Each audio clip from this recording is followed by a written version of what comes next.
before I know the lies.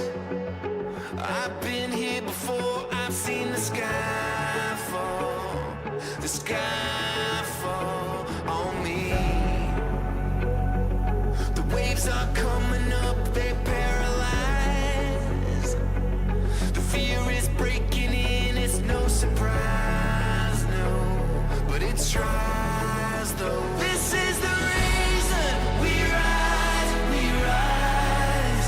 This is the reason we rise, we rise. This is the reason we rise. This is the reason we rise, we rise. No turning back, no turning back.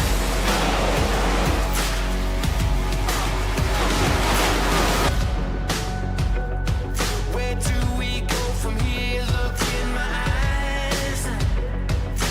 There's a spark that we don't need to hide, no. Don't hide it, no. Yeah, bullets in the gun, we pay the price. We must overcome, it's time to rise up. Rise up. This is the reason we rise.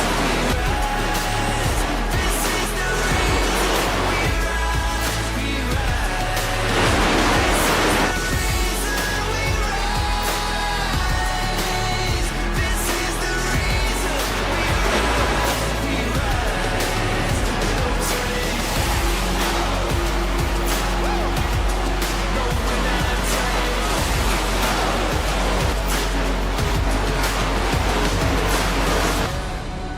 Hypocrites try to get up on me.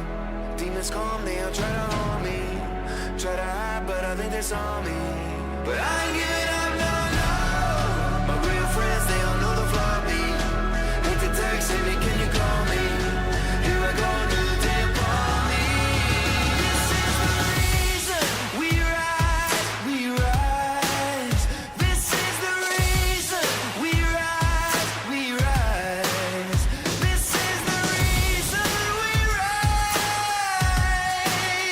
This is the reason we rise, we rise. This is the reason we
Hello everybody and welcome on back to the Shake and Bake Sim TV as we're back at it again with the Shake and Bake Cup Series presented by Heroes United Sim Racing, and tonight is finally the night, round 15.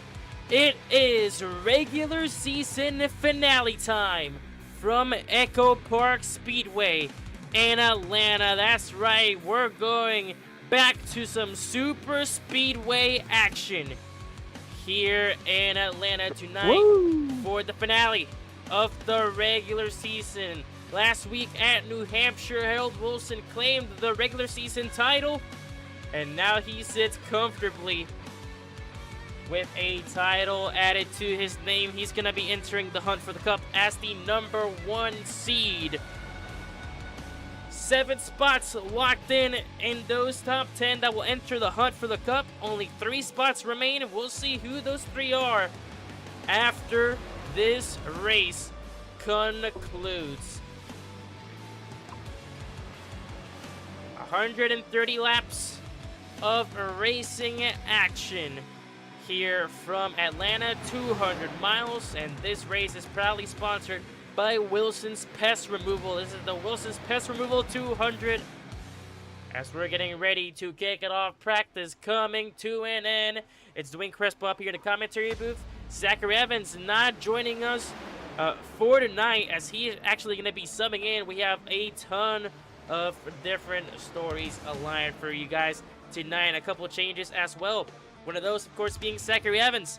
He's going to be making his Shake and Bake Cup Series debut as a driver, as Zachary Evans will be subbing in the number 20 Toyota for Carter Brockmeyer, as Dalton Tubbs will be subbing in and riding the number 11 for Tim Pugel. So both in HBA Racing, they're going to be substituting for respective drivers in HBA Racing. George Bork making his Shake and Bake Cup Series debut. He is still a free agent. He's going to be on board the number 74 Chevrolet Camaro as we get ready for qualifying here, about to go underway. As here we go. Michael Egremont said he was pretty confident entering the race here in Atlanta, but he said that this is one of the most nervous races that he's been, most nervous about in his lifetime here. Very nervous entering, but very confident as well, as he holds P4. He is in a must-win situation if he wants that P3 spot going into the hunt for the Cup. And of course, he has to beat out his rival, Adam Snyder, who, in order to retake P4, has to either get the win or finish 2 positions in front of Egremont. As here we go, qualifying going underway here. Snyder up on the board with 31.48. Wagner goes second. Egremont third. Davin Thornhill, provisionary pole. It's a 31.4 for the reigning and defending champion. Gino Zito ruled out for Atlanta, unfortunately not here today. There was speculation that Chris Safewright was going to sub in the 77 for him over at BSB, but unfortunately Safewright not present here today. Carter Roy goes up to third. It's a 31.55, and Adam Snyder takes the pull away from Davin Thornhill. It's a 31.38. Matthew Hill going pretty fast, though. It's a purple sector for him. Out of turn 4, Matthew Hill, and Dalton Tubbs gets the pull. Thank you, Dalton. Can Hill take it away?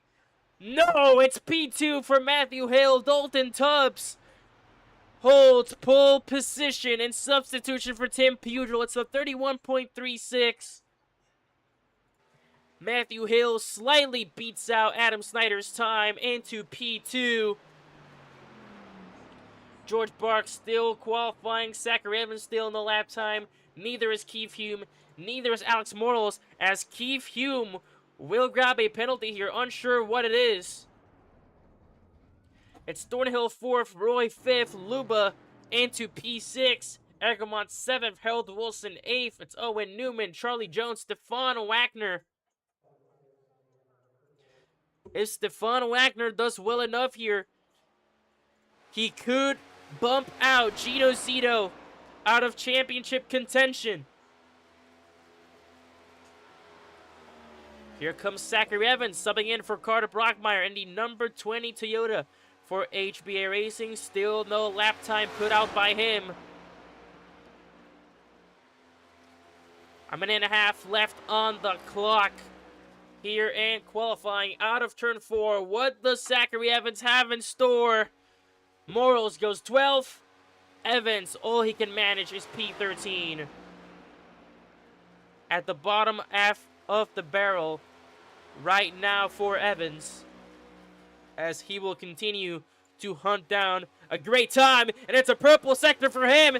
This could be pole taken away by Tubbs. A battle between the substitute drivers of HBA Racing. Out of turn 4, Zachary Evans, does he take pole away from Tubby Tubbs? No! P4 is all he can manage.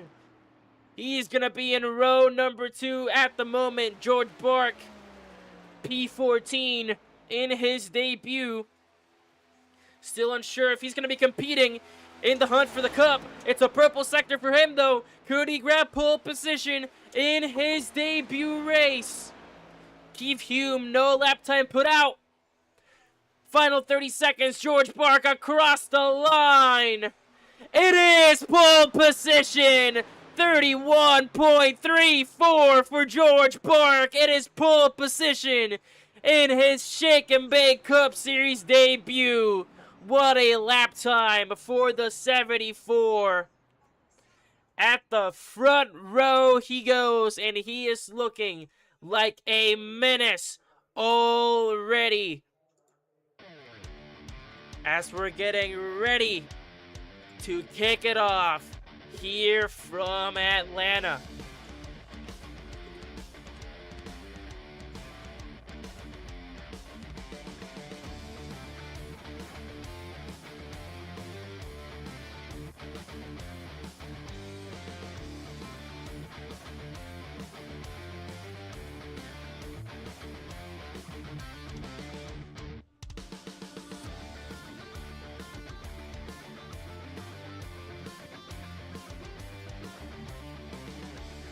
I'm trying to do something very quickly that I forgot to adjust, and that is the custom cameras here. So don't mind me trying out these custom cameras really quickly.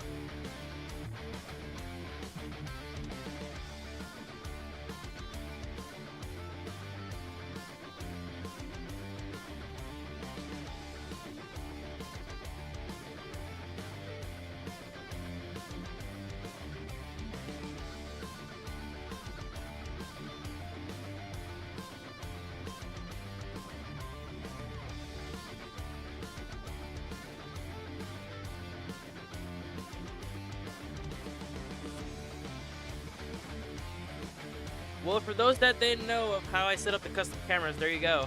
There is the way of how we set those up. But here we go.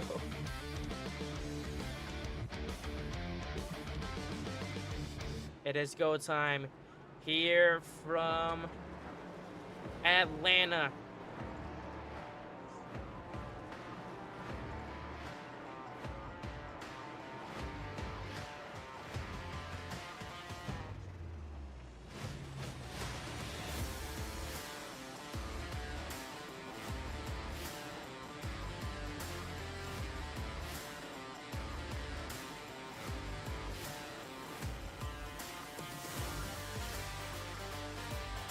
Well, here we go as we get ready to kick it off. Here's your starting grid. It's George Bark on pole position. Dalton Tubbs alongside him at the front row. Matthew Hill, row 2. Adam Snyder right beside him. Row 3, it's Zachary Evans. And Davin Thornhill, row 4. It's Carter Roy and Dominic Luba. Row 5, it's Alex Morals and Michael Egremont. In row 6, it's Harold Wilson and Owen Newman in the 88. Row 7, it's Charlie Jones and Stefan Wagner. And row 8, it's Keith Hume Sr. That will be the end of the starting grid here as we get ready to kick it off.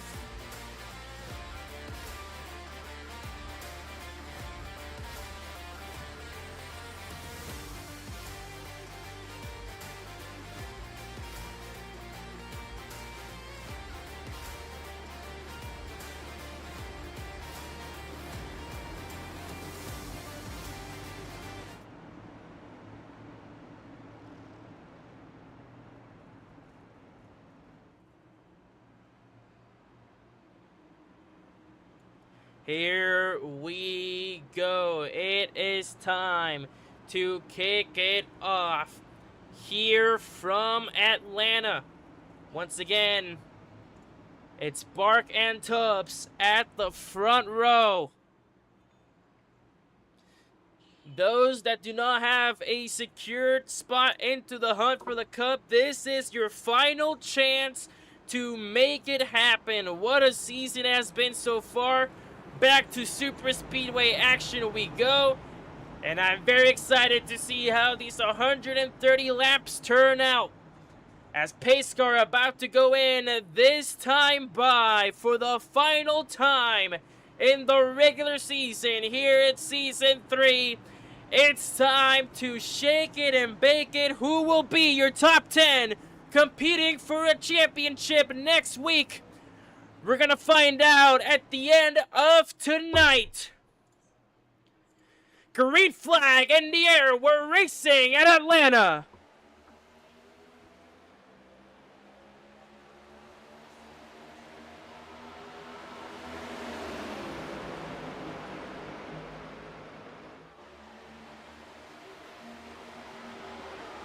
A great start for everyone in Bark. Already goes up to the top. Matthew Hill follows behind. Snyder behind there. Super Speedway action once again. We haven't seen this since Daytona in the season opener. It is so exciting to watch. Here we go. Lap 1 completed with no issues. Maybe we do have issues. 3 wide there a little bit. Someone went all the way up high. It's going to be 3 wide there once again.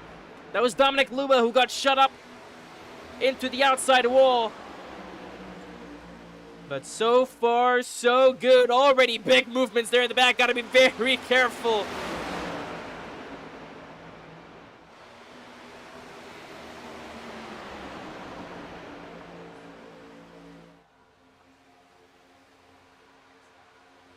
As here we go, getting ready and settled as we're going to start going single file already.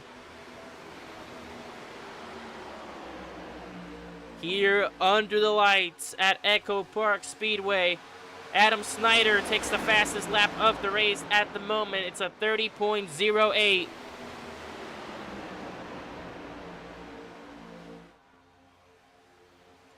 Currently in front of Egermont. Remember, Egermont and Snyder, they are trying to beat each other. They are the man to beat for each other. As Barker will control the pace. What a qualifying as well for Matthew Hill.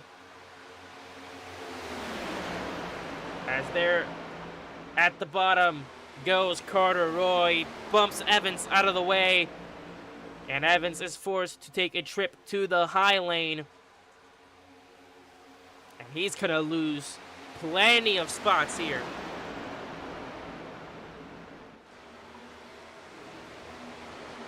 Thornhill got a follow behind Roy here.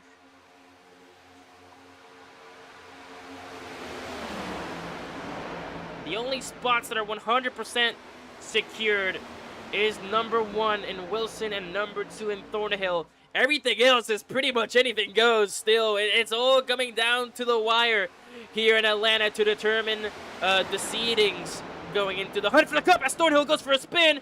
Somehow manages to keep it going, but it causes a huge checkup. And they all remain going. We're still green. What a save by everyone involved. But that may cause that second half of the pack to lose the draft here. Thornhill managed to hang on, but at what cost? 3 wide there in the back. We are door pinging. Still 3 wide. That is Wilson, Wagner, and I believe that is Keith Hume or Alex Morals, I believe that was.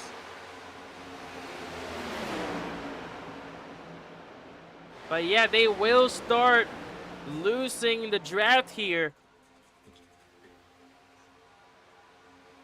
As we pay closer attention now to the front here.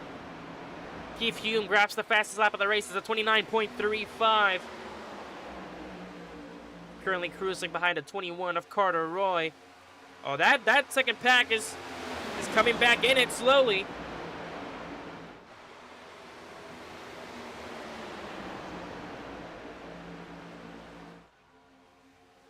But so far, great racing. Because whenever moves like that start to happen, where everyone starts getting shaky, you got to be very careful on what you do here. See 3 wide there in the back, Thornhill in the middle as Bark goes off of the lead all the way to the outside as Matthew Hill will take over the lead now. Matthew Hill currently shining P10 in the standings just above the cut line, still looking for his first race win of the season and of his career here at his time in the Shake and Bake Cup Series. Snyder, though, for a decisive race of where he's going to be seated going to the hunt for the Cup. P2 is a great place for him to be, especially with Egremont all the way down in P9.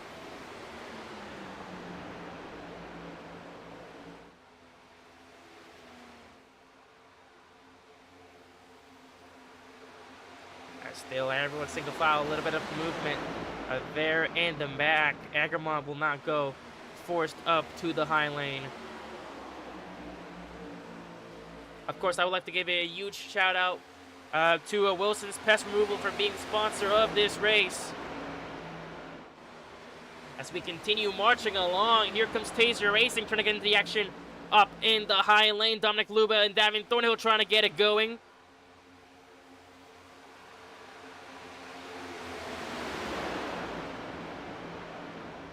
As here comes Michael Egremont and Charlie Jones. So Taser Racing is really going to try and amplify this and get that outside going. Egremont goes to the bottom, so 3 Taser Chevys still up there trying to make it stick as Thornhill goes for a ride. Can Wagner save it? No, he can't. Caution comes out. Davin Thornhill involved. Wagner involved. Caution will come flying out for the very first time here in Atlanta as we are gonna take a replay at that what just happened.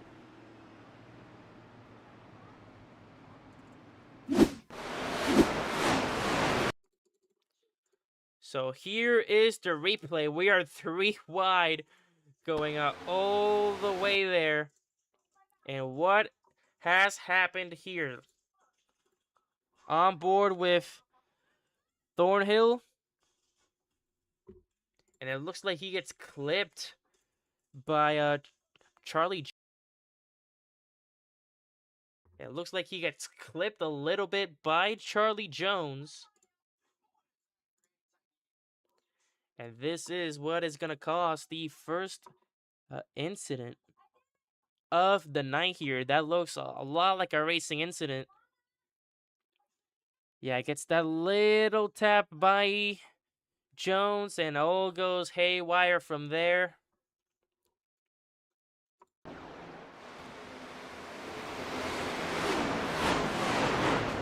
As then Wagner goes back up.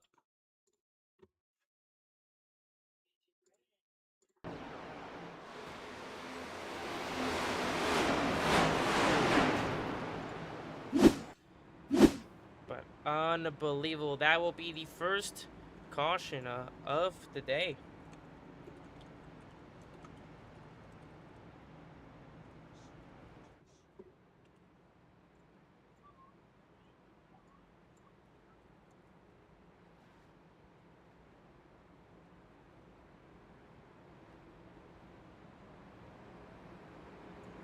So here we go. I believe we're going to go green this time by. We did see some takers. I believe Thornhill went down pit road. Keith Hume, George Bark. So a couple takers going down pit road as we're getting ready to go into a choose time here in Atlanta.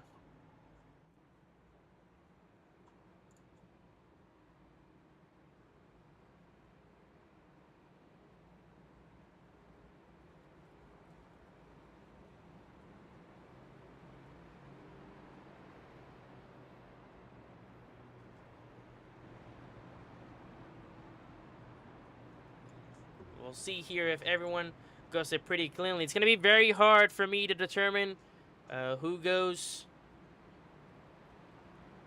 to the outside, to the inside, since I'm alone this time. So we'll see how we determine this.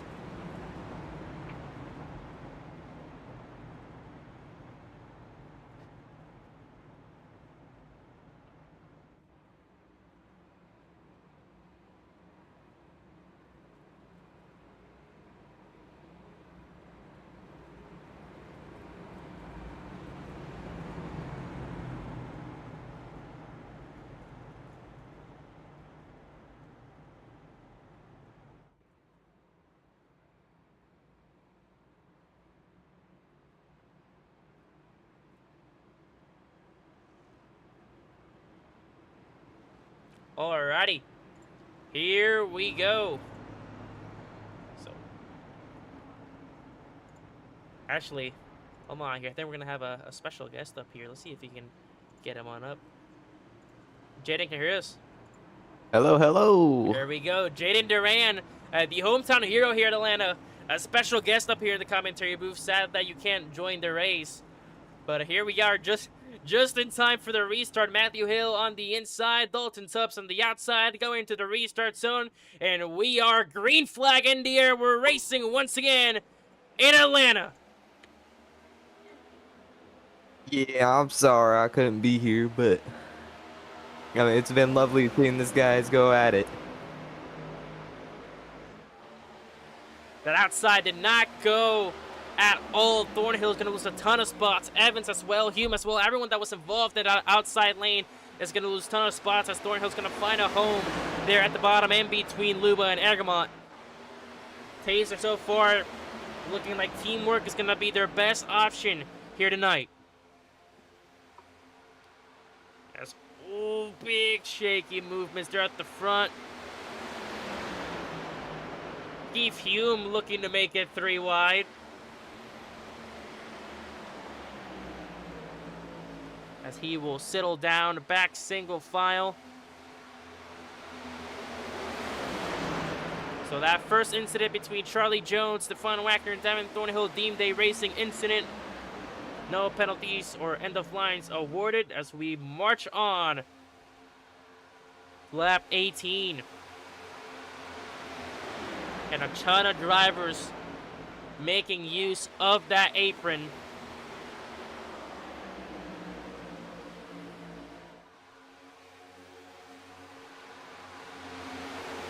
So we're seeing a ton of switches there in the back, but of course, single file for the most part. It's Hill, Tubbs, Snyder, Roy, and Thornhill, your top 5.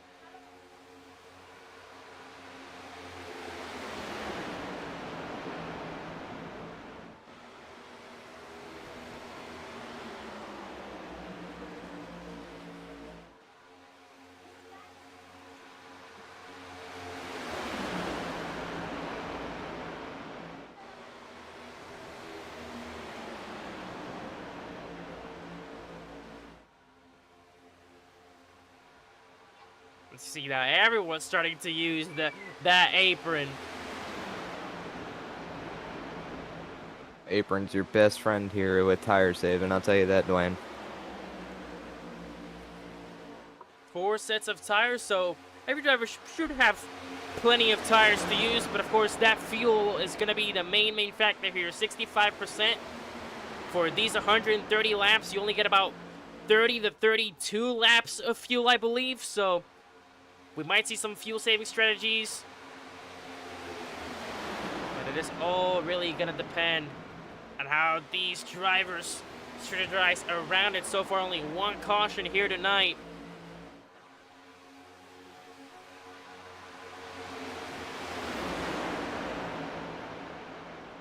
As we continue the march, Wagner looked like he got pretty loose there on the outside wall, and he'll get turned. Caution comes out.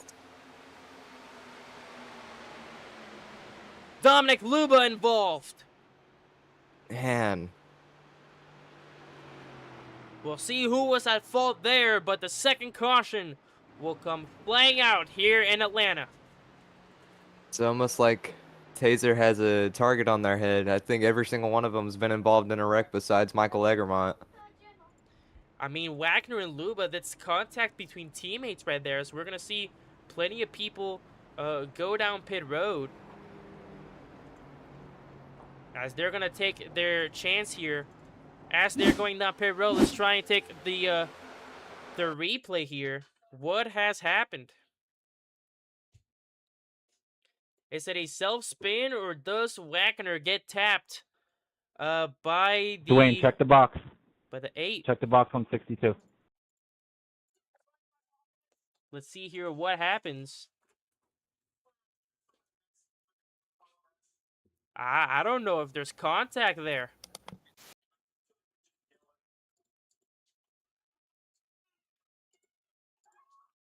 Let's try and get a onboard view here, see if we can find anything. But this is pretty tough to call here. I don't think there is. No, I don't think there's any contact whatsoever.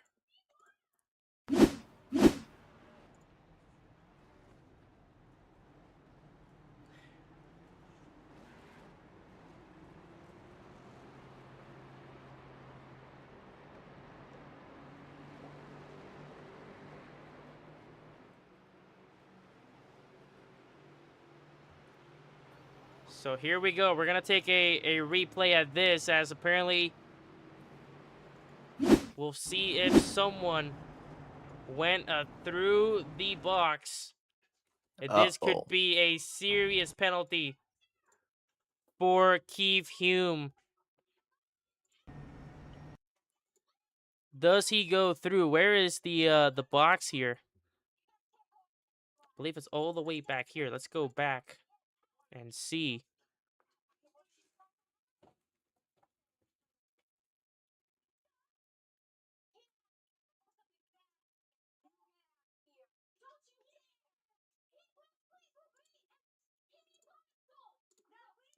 Is that a box touched for the 62?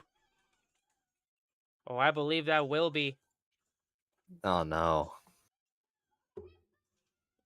Trying to find the best angle I could find here. Oh, he barely misses it. He barely misses the box.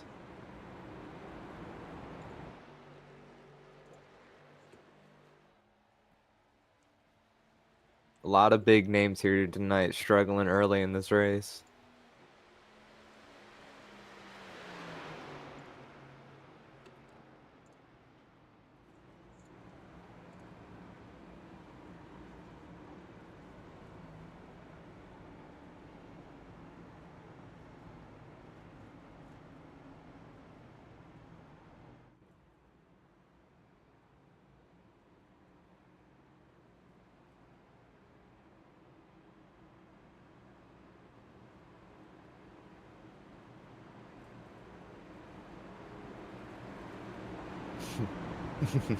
So here we go.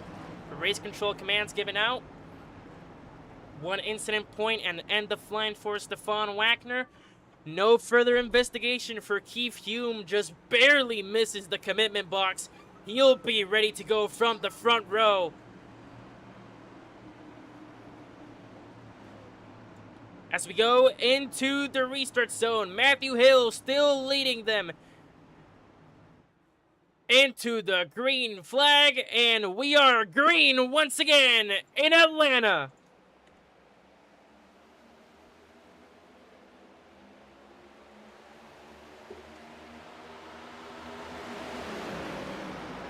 And a great start for everyone. Hume going at it.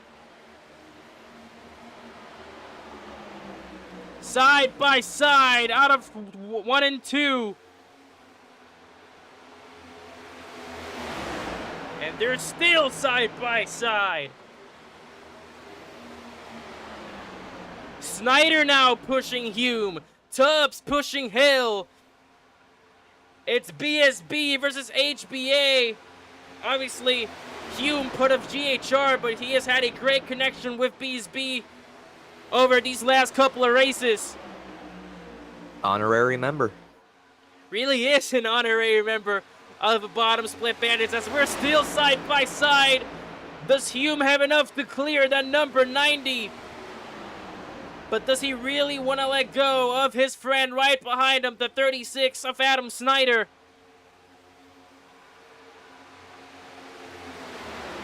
He will be clear. He's going to try and get that 36 clear. Corduroy also with him. So BSB bundled up. There's the block, and Keith Hume takes over the inside line into the race lead.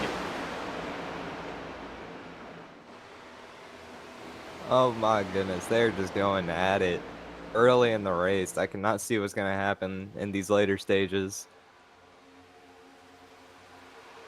3 wide in the back. 3 wide in the back. It's contact. So far, so good. We keep it green, but tight side-by-side action as Adam Snyder goes through, Corduroy goes through, and Adam Snyder takes the lead of this race. Snyder, besides having the finish, just 2 positions ahead of Egermont, almost in a must-win situation. And with the lead right now, how much pressure do you think is on the hands of that number 2 of Michael Egermont? Oh, I mean, he was telling me earlier in this race, I mean, he has so much pressure on him. He said this is the nervous he's ever felt for a race. I have my complete faith in him. He's the one who helped me win at Indy. Back-to-back P3 finishes at Indy, New Hampshire. I mean, I'm sure he can get the win here at Atlanta. That outside lane is slowly coming to an end as we get settled single file. Oh, big contact in the back. Michael Egermont is around. Michael Egermont. And just as we were talking about the possibility of Michael Egermont winning this race, he will be shut into the outside wall. Looks like George Bark sent it 3 wide and just turned him. Egermont there hit the commitment box, but that is due to the incident. No penalty there. We're going to review and see what happened. Scratch that. Don't listen to me. So this is contact between Michael Egermont. And who was that? I believe that may be Newman or Morals. I'm thinking Morals. As we're going to take a look here to see what exactly happened. Actually, that is Owen Newman in that 88. Yeah. Oh my God. He's usually been so good in these races. It's a big, big chunt. Big impact. Huge The question hit. here is, who is holding his line? Does the 88 come down or does the 2 go up? It looks like the 2 just goes up straight into the 88. Yeah, it does appear to me from that angle too, yeah. Yeah, Michael is riding the line into 2, and it's just all the way half into the second lane coming out. Big impact. You hate to see that for Egermont.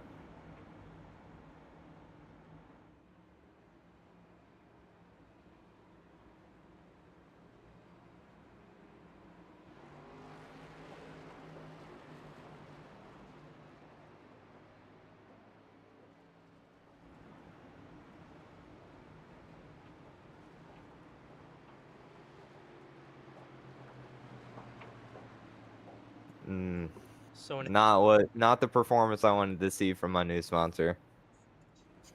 So Michael Egermont, big mistake, goes up Dwayne, into I was the talking 88. about the box. Davin thinks he hit the box.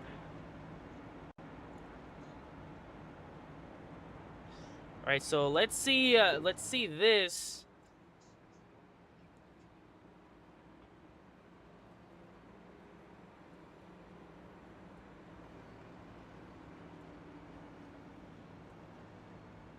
So let's see, does the 88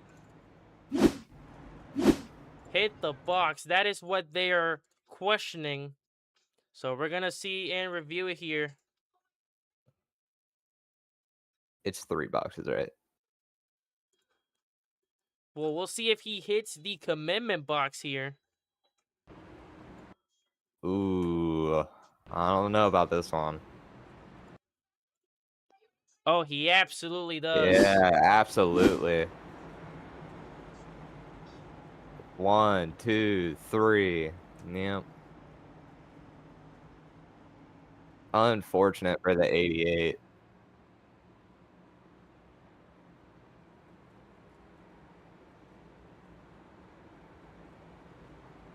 Man, 88 not having the best luck.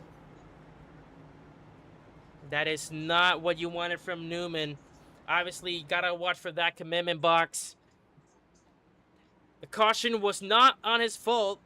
It was deemed at the fault at the number 2, but that 88 is gonna hit that commitment box, and that is a drive-through penalty awarded, and that is not what you want to see. It just seems like every week there's some bad luck with the 88.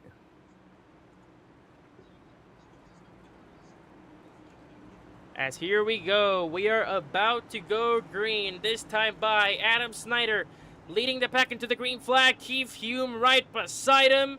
Here we go. Into the restart zone, green flag in the air. It looks like, I don't know, it kind of looked like Keith jumped the start a little bit there. Looks like he got going right before Adam did.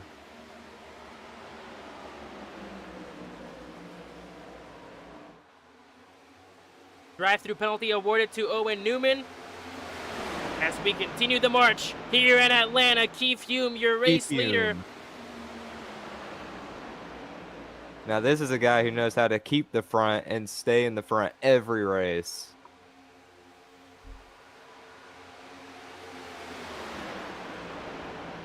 Of course, we'll see if drivers dispute that and whether that was a jump start. It was Adam Snyder, your leader, when the caution was it'll be waived. fine. But we are quick to single file action once again. Now this is the type of racing I like to see. Egermont looked like he wanted to make a 3-wide there a little bit with Jones and Luba. Yeah, seeing Adam Snyder up front like that, he is not happy. Owen Newman disconnected out of his car. Big shot in the back. Jones bumps Luba out of the way, but Luba able to recollect himself back in it. We stay green, and that is it for the 88. Owen Newman, DNF here from Atlanta.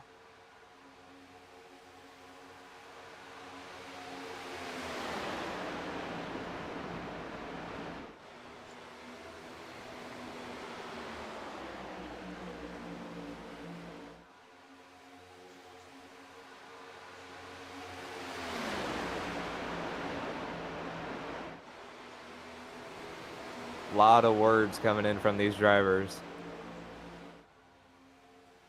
Well, they've been all given warnings by race control in that driver meeting.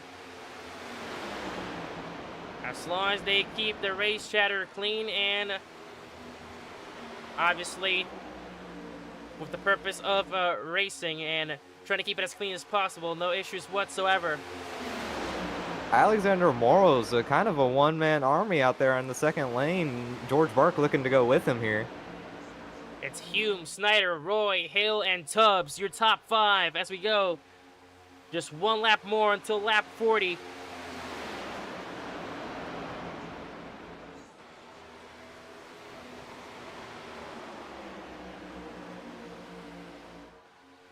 As they continue to go along there, Thornhill lost a ton of spots all the way down to P13. Harold Wilson there hanging in the back. And honestly, that is what you want from Wilson. You really don't get any benefit from this besides maybe helping some of your BSB teammates go up. And of course, the race purse as well. But Wilson is absolutely just ready. Oh, we got a car on the apron. Wilson absolutely ready for Atlanta, as that is Matthew Hill, who was on the apron. Did he hit? I want to go back. Did he hit the commitment box? I don't think he's pitting. I think he got out the way. I have no clue what that was about.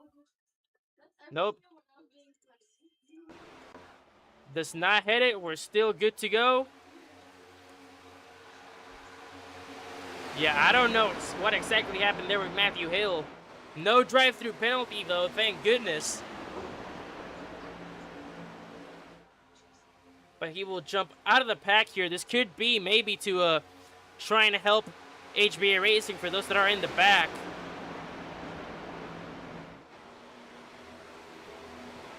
Michael Egerman, though, great comeback into this. Inside the top 5 he goes, right behind Dalton Tubbs. Dalton is his cutoff line to beating Adam Snyder here. If Adam Snyder beats him by 2 positions... Oh, big wreck in the back! Stefan Wagner. And Zachary Evans collected as well.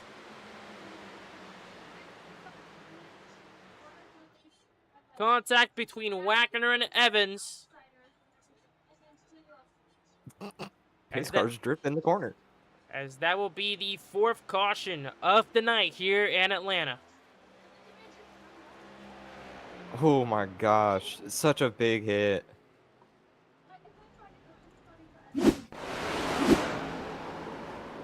So what has happened there? This does look to be like a big mistake by Wagner. Ooh. Wagner gets turned. Oh, he gets middle of the corner by Morals. Morals running that second lane almost the entire restart. Files in. And gets involved. So that will huge hit. Definitely be on a Morals here. Stefan involved in earlier wrecks. This might be his race. Doesn't look to have too much damage on that left side. Zachary Evans also involved. Everyone going down pit road except Michael Egermont, who stays out. Michael did pit earlier than these guys. He will have fresher tires, fresher fuel. But once these guys come out here, it's going to be a charge. Michael Egermont looking to finish 2 positions better than Adam Snyder.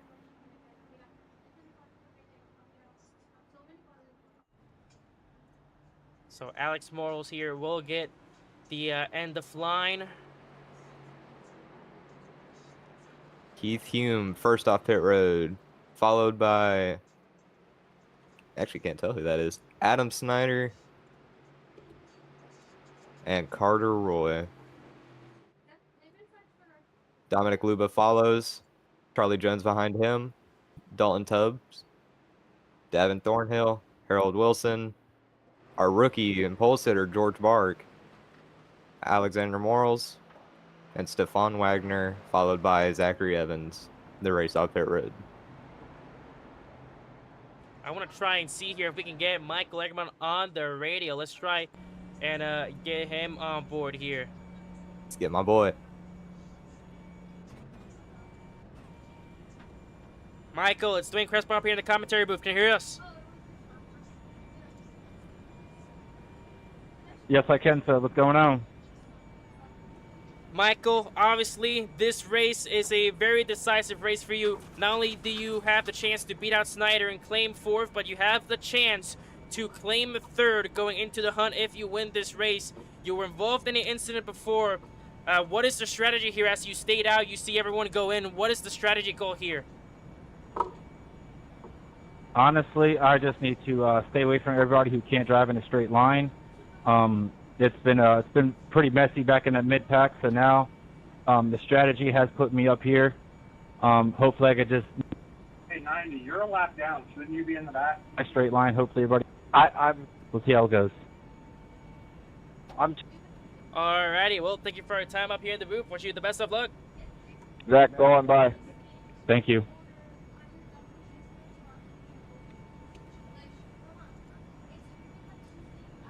There you go. You heard it there first. Michael Egamont.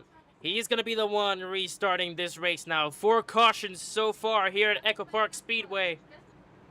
Very smart by him if this does play out. Tires not a big deal at Atlanta now that it's a super speedway after being paved.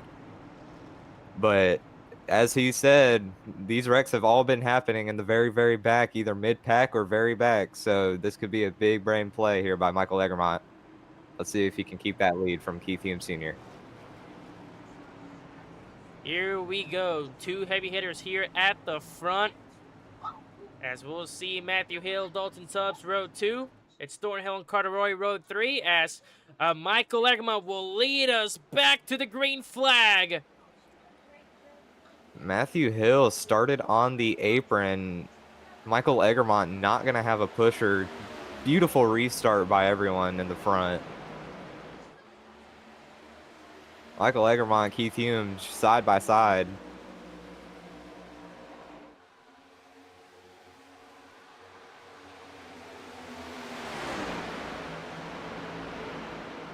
Dalton Tubbs chooses to file in. I was letting them by because I was a lapper. Keith Hume Sr. alone on that second lane. Oh, almost 3 wide. Oh. We do know that Michael can walk up sometimes, so let's keep an eye out for that. We got a whole second lane foreman here. We're going to be side by side. Oh, we got a little bit of door banging contact here down the back straight. A little bit of contact, door banging between Egermont and Hume as we go to turn 3. And we are still door banging. Dalton Tubbs looking to make it 3 trying wide. to make it 3 wide. Big We are racing still action. side by side. Big racing action here. No one wants to give up a spot. This is what you love to see, but obviously you have to be aware of your surroundings. You have to know the risk you're putting the car through, if you're going aggressive or not, or else this can get ugly very quickly. As here comes Harold Wilson, who has been pretty quiet the entire race on the outside. He's going to be in the P3. Keith Hume Sr. takes the lead away. Let's see if he can block both lanes here. We know that outside lane can make charges, but that inside lane is starting to form and have a lot more cars. Ooh, and he's going around. And he's back into Big the field. one! And Big, that big is going to wreck be at a big, Atlanta. big shunt. Huge wreck at Atlanta. Egermont gets through without any problem. So does Carteroy. And that is the big one at Atlanta. Keith Hume involved. Adam Snyder involved. Harold Wilson involved. A big shunt on the backstretch. Keith Hume Sr. goes for a ride back up the field. And there is anyone's game at that point. Great wreck avoidance by everyone in the back. This is exactly what Michael Egermont wanted to see. Adam Snyder going to be in the back of the pack here. So what has even happened here? It just looks like Keith Hume Sr. loses it all by himself out of 2. Tries to save it, overcorrects, and just goes right back into the field. Nothing nobody could do. Yeah, no contact at all from that number 2. But we all know iRacing. And he's Could be just going to net go hits. straight into the pack. Huge hits on everyone. Big hits all around. Dalton Tubbs barely misses that. There's the onboard camera of Keith Hume Sr. Here's the onboard camera of Adam Snyder. You could do that at the same time. No, it has to be one by one. That'd be pretty cool, though. That would be amazing if that was a thing that we could Save us do. a lot of time, I'll tell you that. Last race of the regular season. Almost looks like Harold Wilson has it locked in.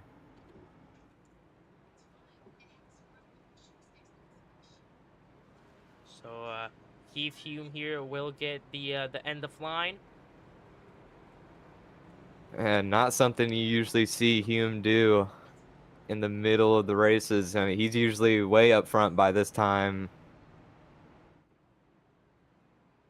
Well, here's the thing, and I believe we've seen this in some mile and a halves, where Keith Hume has just been riding alone and just loses it, unfortunately. Yeah, Chicagoland, I believe Las Vegas are two that I can recall from memory. But I haven't seen it personally in my own races. I mean, I only got 2 starts. I'm still a baby in this league. Hey, Brickyard 200 win, still carrying in your shoulders. Yes, sir. Unfortunately, not a win in your end deal, but I would love to be able to race for a playoff here next season. Here we go. It is choose time here. Thornhill, Oh, late decision, but he does go up high. P1, P2, P3, all bottom. It's going to be Taser out in front, controlling this race. Exactly what we wanted to do. We've to seen control the pace. We've seen the bottom be picked here multiple times. Bottom is definitely the preferred line when going into the choose rule. So we'll see Taser Racing here going up.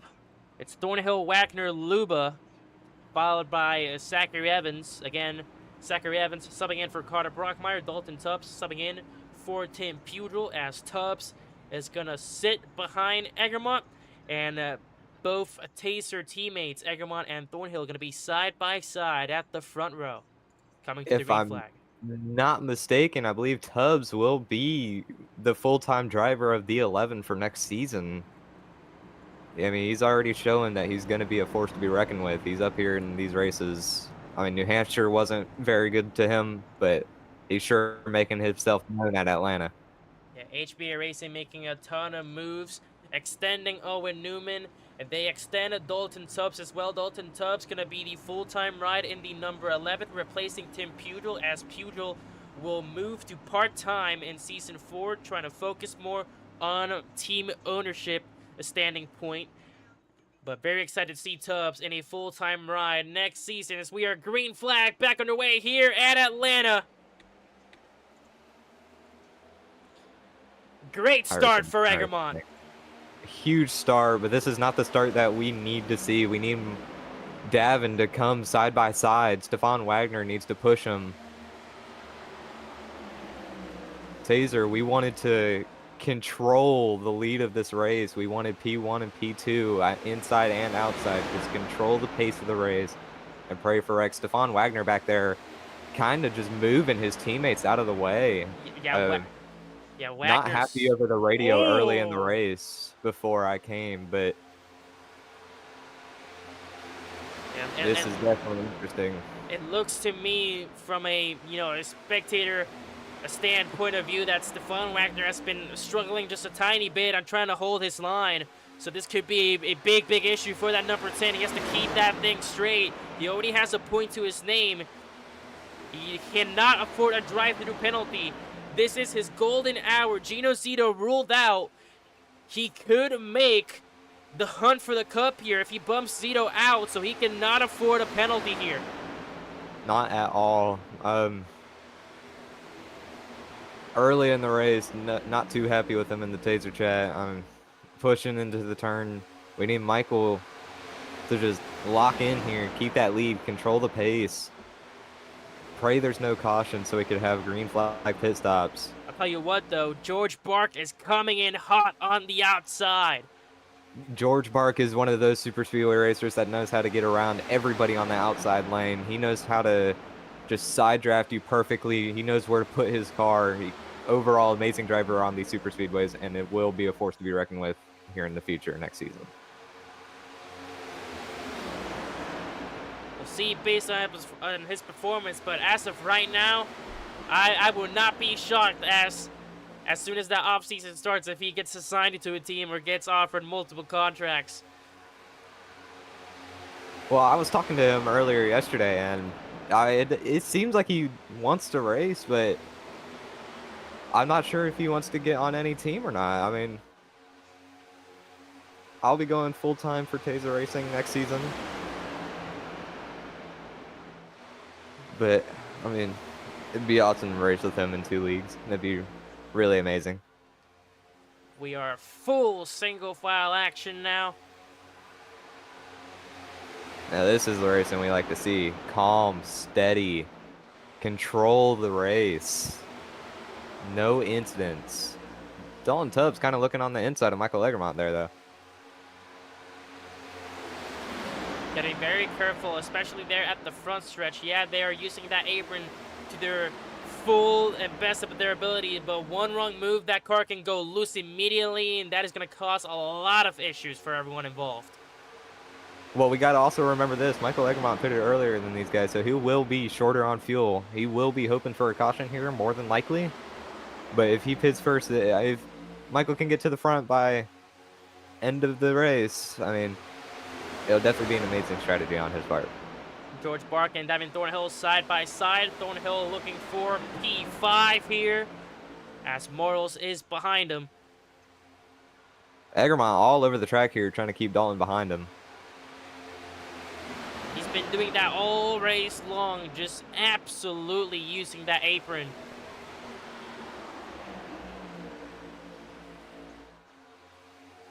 George Bark still back there, trying to make it to the front using that second lane. Nobody seemed to be going with him. Zachary Evans seems to have lost the draft. Let's see if he can make it back. And as of right now, I believe that will be it for Matthew Hill. So Oh, we'll no. see if Gino Zito doesn't get bumped out. Matthew Hill now at risk of getting bumped out. Gino Zito here, been absent a couple of weeks after winning Chicago Street. Just hope he's okay. Chris Safrai was supposed to be his replacement here at BSB, but Safrai unfortunately nowhere to be found. That's going to hurt Zito a lot. Man, seeing these guys go at it like this just makes me wish I was here in this race, especially my hometown track. Morals using the apron, gets past Thornhill. Inside the top 5 he goes. Oh, Dalton Tubbs to the inside, Dalton! loses it by himself, and he hits the wall hard. Big hit. Caution does not come out. There it is. Big hit for the 11. Dalton Tubbs. Caution comes out in the backstretch. Looks like what happened to Keith Hume. Loses it, saves it, does a good job getting to the apron to avoid these guys. And that apron is very bumpy down the backstretch, so I can understand. He just lost it. Inside wall was there, and he hit it. That 11, Almost had a wreck here under the pace laps. That 11 as well with a big damage. Both HBA sub-drivers not having the race they want to have. Dalton towards the front of the race most of the time, but involved in wrecks. We got Michael Egermont and Charlie Jones pitting here. Stefan Wagner comes. Half the field coming out, half the field staying out. Coming out, what? My bad, coming in. So here we go. Man, this is just exciting. So here we go. This is what you just said. Egermont needed a caution, and whoop, here it is. He's going to go down pit road. Carter Roy is going to follow behind. Wagner goes in, Thornhill in, Luba in, Jones in, almost everyone going in. Mortal stays out, Snyder stays out, and it will be Harold Wilson and Zachary Evans that stay out. Zachary Evans staying out. I was just talking about him. He's going to be lower on fuel than these guys. We've been going green for at least 15 laps here. I'm not sure how much they can hold in one tank, but I know it's not going to be that much. You won't be able to get to the end here on this pit stop. Very questionable choices by those guys that stayed out. Here's the race off pit road. George Michael Bark Egermont will win it. Carter Roy my beats out goodness. Egermont. Not a great stop for Michael. Bark beats him. Roy beats him. As it'll be Egermont. Egermont, Thornhill, Luba, Wagner, Tubbs, and Jones. As I thought Tubbs- Jones beat. No.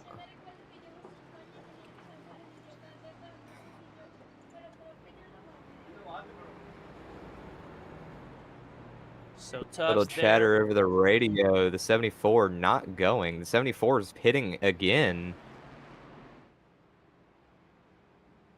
And it will be choose time. Keith Hume is still on pit road. So yeah, it will George be. Bart back into the pits. Alexander Morals will take the lead of this race, and we go into choose time.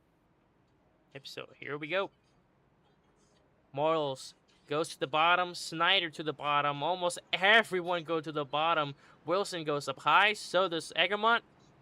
And so does Thornhill. Very late move there by the number 5. But he gets it done. Look at that. The Tates are racing outside. Keith Hume will have a penalty. I believe that will be for speeding on pit road. Or entering pit road while it was closed.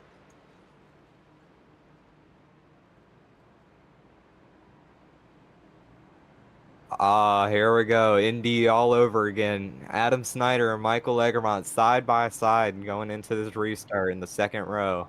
Oh, this is gonna be interesting to watch now. 0.005 seconds. Michael Egremont beats out Adam Snyder at Indy. Can we have the same finish between these two? It is only a 2-point difference between them. Michael Egremont up just 2 points ahead of Adam Snyder. Egremont P4, Snyder P5 in the standings. Final race of the regular season. They have to beat each other here to have the best chance at winning the championship when that points reset comes into play. Literally just right after this race. So here we go. Alexander Morals on pole. We know he is infamous for spinning himself out.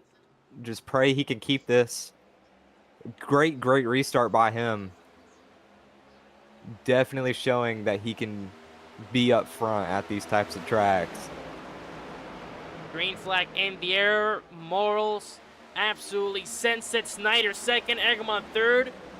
As Wilson will start dropping some spots there. Got lost on the high lane. Confirmation from Adam Snyder and Michael Egremont. They're just riding around, waiting until the end of this race.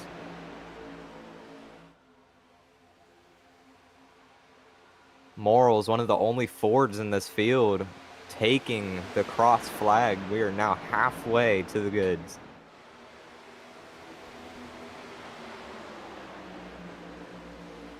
What a race it has been so far.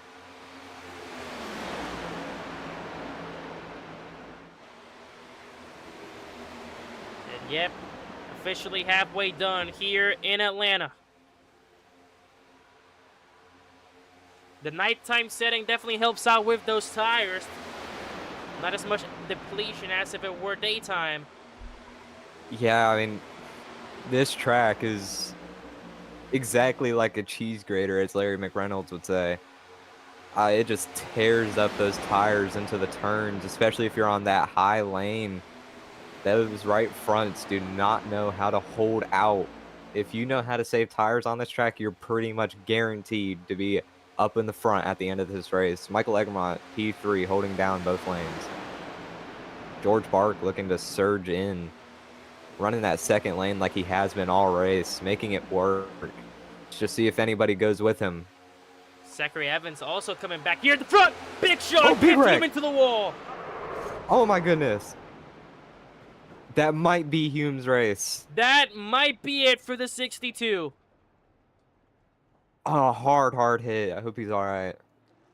It's Keith Hume, and we'll have to see who else was involved in there.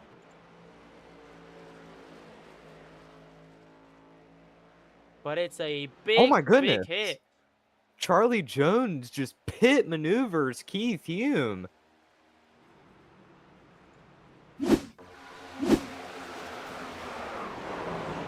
Stefan Wagner, Harold Wilson, good job at avoiding it. Yeah, so here is the replay, as this is the Number 3 of Charlie Jones, and yeah, just not clear at all. I would look at the in-car camera on that one, race control, because that might have some intention behind it. Some arguing going on in the radio. I mean, I can't really blame him.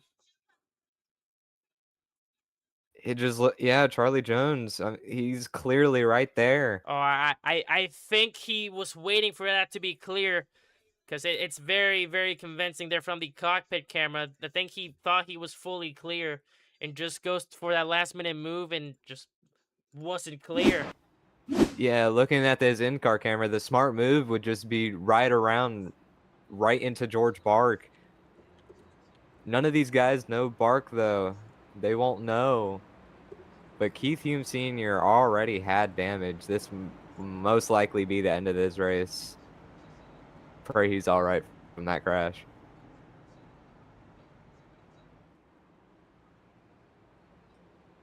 What a hit. So, big hit between Keith Hume and Charlie Jones. Charlie Jones will be the one at fault there. He'll grab his first incident point. As that will be the 7th caution here tonight. A little bit of bickering going on between Michael Egermont and Adam Snyder. Not happy with one another right now. Well, I'm pretty sure you would see that coming. I mean... Yeah. This is a mean, great battle between them. Definitely the two favorites in this series. This has been such a great rivalry ever since Indianapolis. And I mean, even happy I could put on a show for them in the front, though. Yeah, I mean, even before that, it was little bickering here and there, and then Indianapolis really did change the playing field when actual stuff was at stake. And here we go. Yeah.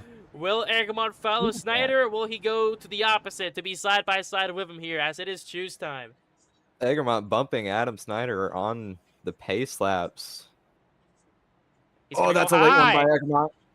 He's going to go high. Gets it done before the start-finish line. Oh, no. His back of the car was in the middle. So he's going to be side by side. All right. This is the type of racing we want to see. Two rivals going at it. I do remember Michael getting a little frustrated with me when I was swerving on the final lap of the Brickyard 200, wanting to get in front of Adam Snyder, me trying to hold off Keith Hume. Just trying my best to get Michael in front. He's very, very passionate about staying ahead of Adam Snyder. Keith Hume still in it. Here's the race recap so far at the bottom right of your screen. We're going to be restarting this. The restart number 7 at lap 73. Adam Snyder will be your leader. Michael Egermont right beside him. How amazing is that? 7 cautions so far for 20 laps. 5 lead changes thus far. As we're getting ready to rock and roll once again. Obviously, Charlie Jones, 1 of 3 EOL. He'll be starting out here in the back. Who is George Bark? A little late to the party here. As here we go, green flag back in the air in Atlanta. Adam Snyder clears Michael Egermont. If Adam Snyder wins, it is all over for Michael keeping that P3 position.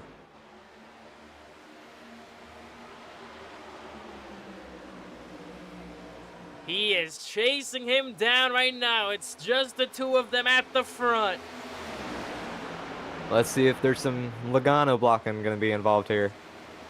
I would not be surprised.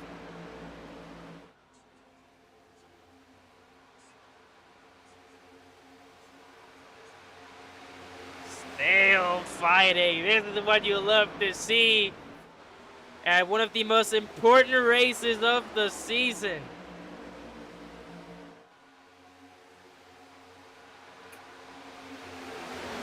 Someone we haven't mentioned a lot, Davin Thornhill, making his way back. after being involved in 2 incidents. P7 right now for Mr. Thornhill. It's Snyder, Egremont, Evans, Roy, Tubbs. That's your top 5, followed by Wilson, Thornhill, Luba, Morrison, Wagner, Bark, Human, Jones. There at the back, Matthew Hill and Owen Newman. Your 2 DNFs thus far. Everyone else still on this lead lap. Whoa, whoa, whoa. Adam Snyder jumps to the outside. As here comes the outside, starting to form a little bit. Alex Morals leading the charge. George Bark beside him. Keith Hume as well. As Morals will ditch. But we know George Bark can make it up there by himself. I mean, just so much speed in that car. I don't know how he does it, and I wish I did. The master of side drafting. Look at him, one-man army all by himself, surging past all of these cars. Little contact with Dalton. Just getting that side draft as much as he can, and he is somehow making it work. Morals is going to go with him. Looked like Carter Roy wanted a piece of it on the outside.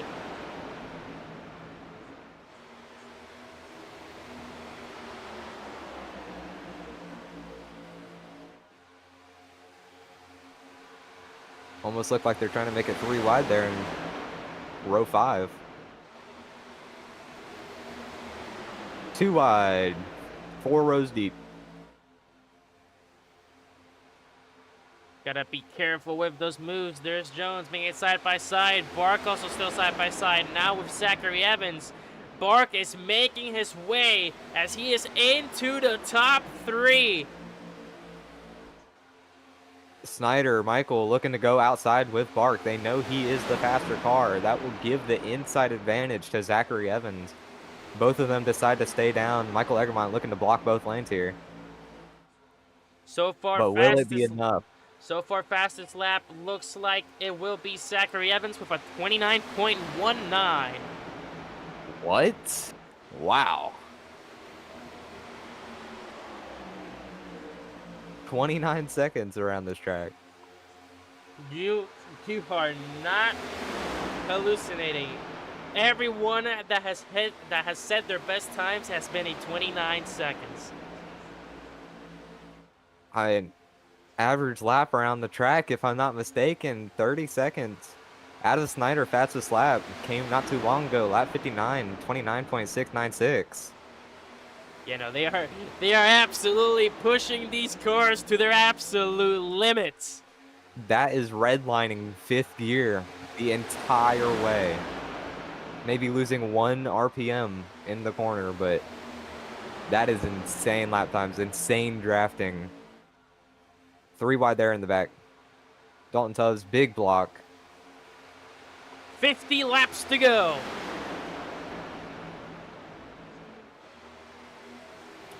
Look at that outside lane form, and they all know they want to be behind George Bark. If not, one of them wants to get in front. Adam Snyder leading in the middle lane. I mean, it makes sense. Obviously, the faster car. The outside has been moving just a tiny bit, but for the most part in this race has been struggling. Can we see the big push that the outside has needed here?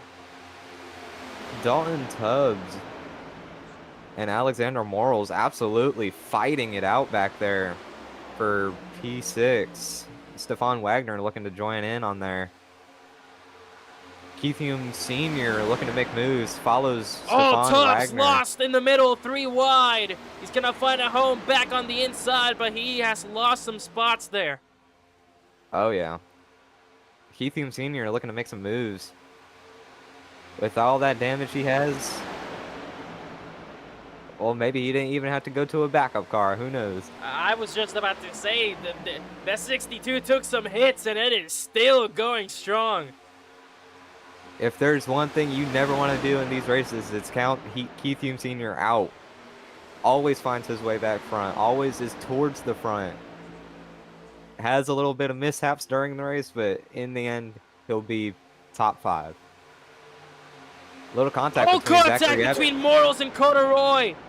Oh my goodness. And he's back up the track into Dalton. And he spins himself out. Can we keep it green? Yes, we will. Still green. No caution called. Race control will have to definitely look at that. Why? We Does stay the 12 go back green. up?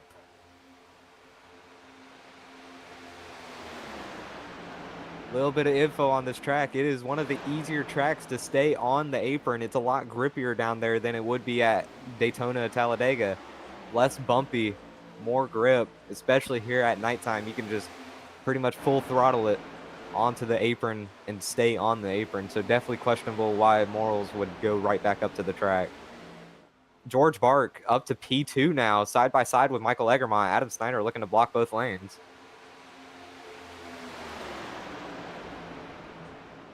A little bit of contact between Egermont and Bark.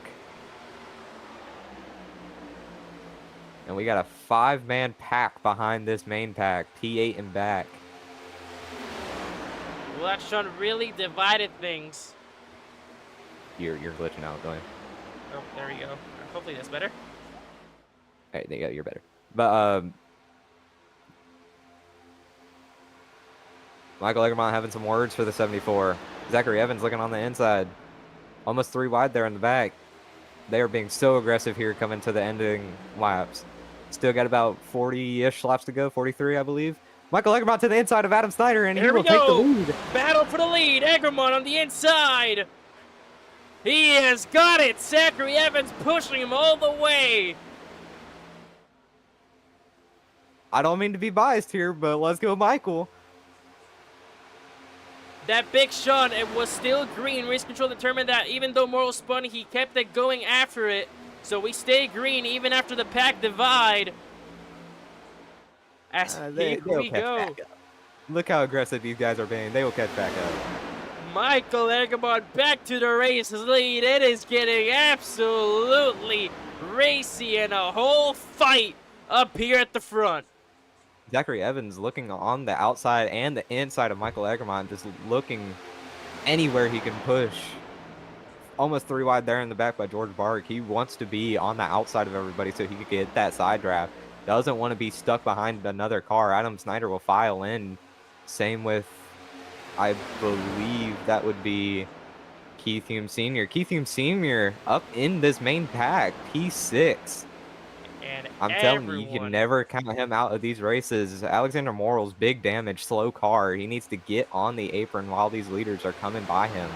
Huge damage to the left side of that car, or sorry, right side. The leaders are coming up on him. Race control needs to tell him to get down. Blue flag.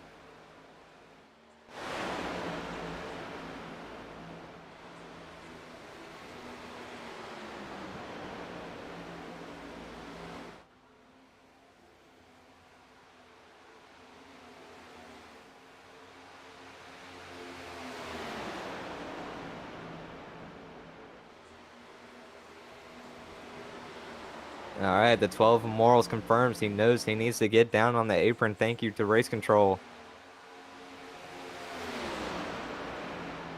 As I said, one of the easier tracks to stick to the apron and not be able to spin out. There we go. Morals safely to A the... little bit of love between Egermont and Morals. Morals like an extra teammate to Taser. Safely to the apron as we have 40 laps to go.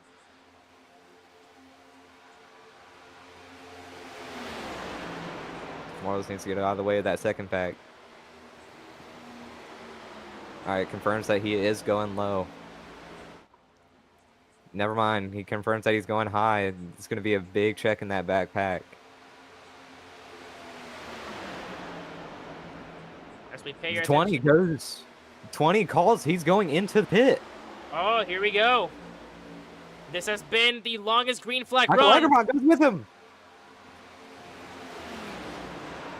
All right, let's see if anybody spins on pit road. Michael Egermont looking a little bit sideways. 116 miles an hour even. He's going to have to start braking now or he's going to spin himself. Egermont keeps it clear. Keeps it. Zachary Evans keeps it clear. What a beautiful entry for Egermont. Both of them go down pit road, and it's Carter Roy who leads this race. Only 5 cars in that main pack, 6 in the back. That pack is starting to catch up little by little now that these two are out here. They are side by side, though. They are fighting for position back there.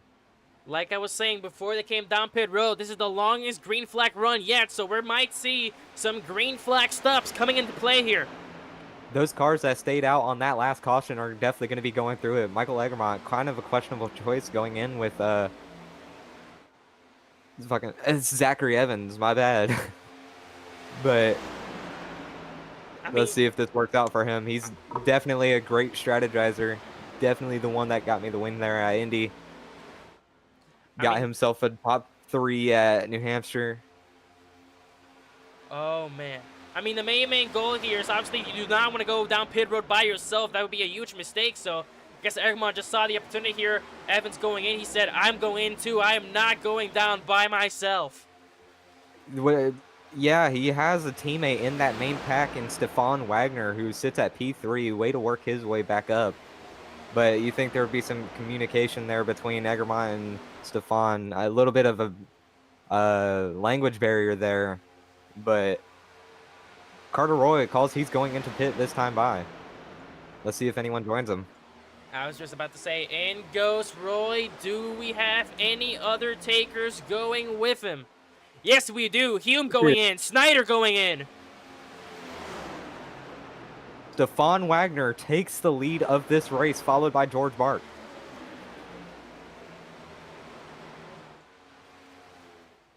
'74 does not know of Wagner in the age, or not the age gap, the language barrier.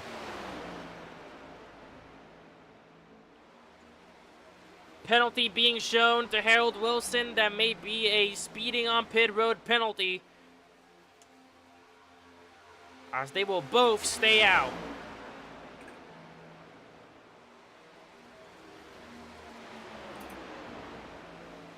So everyone now making their ways out. Wagner, Bark, Luba, Thornhill, Tubbs, and Jones are the ones that have not gone down pit road yet. Jones going in. Wagner, Bark not showing any signs of going in. And a penalty! And it's a big one! Adam Snyder! Black flag being shown! Oh no. What happened? That may be a speeding on pit road penalty.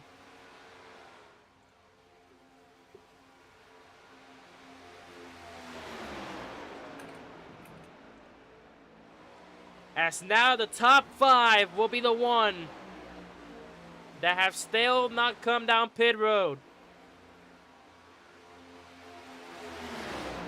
Dalton Tubbs calls he's going into pit this time by. So Those Tubbs, two in that front pack are not showing any signs of going in. Tubbs going in, Thornhill going in, Luba going in, the bottom 3 of that top 5, and it's now just Wagner and Bark up here at the front. And based on the telemetry, that fuel calculator, Wagner very low, Bark also very low, but seems to have just a tiny bit more than Wagner. If they can just lap everyone here and go into pit, they should be able to come out P5, P6. Alexander Morals calls he's going into pit this time by. 30 to go. We are officially over the triple digits. That could be a huge, huge mistake for Adam Snyder picking up that penalty. He was fighting so hard at the front with Egermont.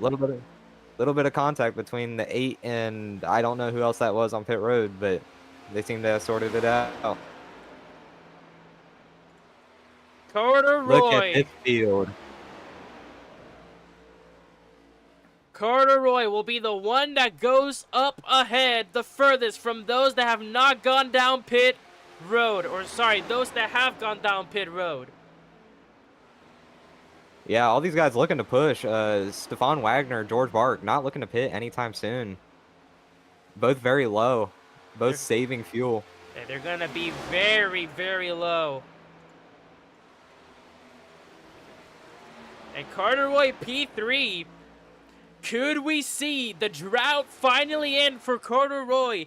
Been here since season 1, has not yet been able to find his first Shake and Bake Cup Series win. Does that end here tonight at Atlanta?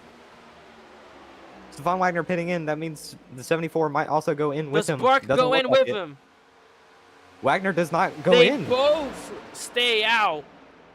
It looks like he tried to fake Bark out. And it did not work. Both of these guys just drafting off of each other. George Bark in the better position. Zachary Evans there now. Here comes Gotta go a Zachary lap Evans, down. and George Bark can get the toe here off the number 20. George Bark said, I am tired of you. Let me get behind him. Side Stefan by Wagner. side, Wagner and Bark. Bark takes the lead. New race leader, the pole sitter. The rookie in his season debut, George Bark, the pole sitter, leads this race. He says to the 20, I am going to push the ever-living crap out of you. And a great play by Bark using Evans as a toe to get past Wagner. As we have 25 laps to go here in Atlanta.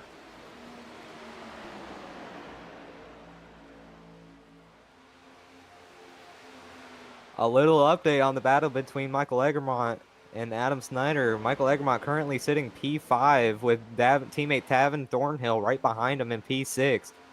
After that penalty that Adam Snyder got, he will be rolling around in P12, 1 to 2 laps down. Carter Roy and Keith Hume fighting for P3 at the moment. Top 5 for Michael Egremont solidifies P3 into the chase. All Michael has to do is beat out. Just roll. Wagner goes in. Oh, Wagner no. down pit road, so Bark is the last one standing, but I don't think he has enough to make it all the way to the checkered flag. I don't think he does, but it's highly possible. He is an amazing fuel saver. I can't glaze this guy enough on these types of tracks. He's incredible what he can do with these cars. We bowl to our attention here at the fight for P3, which will be provisional P2 here. If they can beat out Wagner, Carter Roy, and Keith Hume. I'll tell you what, I was talking to Carter Roy about a week ago. Definitely looking for that first win. Not too bummed out about not having a win yet, but he's definitely looking for it. George Bark lifting off of the corners. Carter Roy, one of the drivers that has the most experience here in the Shake and Bake Cup Series, but still does not have a win. He has had, or has been, one of the most unluckiest drivers in the history of the Shake and Bake Cup Series. Still looking for that first win, and it is looking very prominent so far. Honestly, I don't want to jinx that. I'm knocking on wood. Commentator curse not going to happen. Look at the telemetry on George Bark, lifting everywhere, hard on the backstretch, hard on the corners. 2 times throughout 3 and 4 that he lifted for at least a second. Insane fuel-saving strategy here. Has a car behind him, has a car in front of him. This could work out in his favor. And of course, he's currently right now at about, give or take, 80% throttle. Trying to save as much as he can. 20 laps to go. But again, I just don't think he has enough.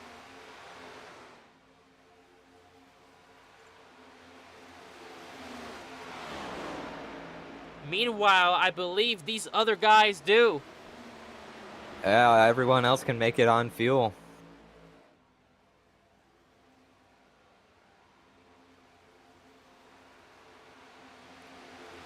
Jones back marker for Roy and Hume. They will both try to go through around the high lane. The question now is, when does George Bark go down pit road?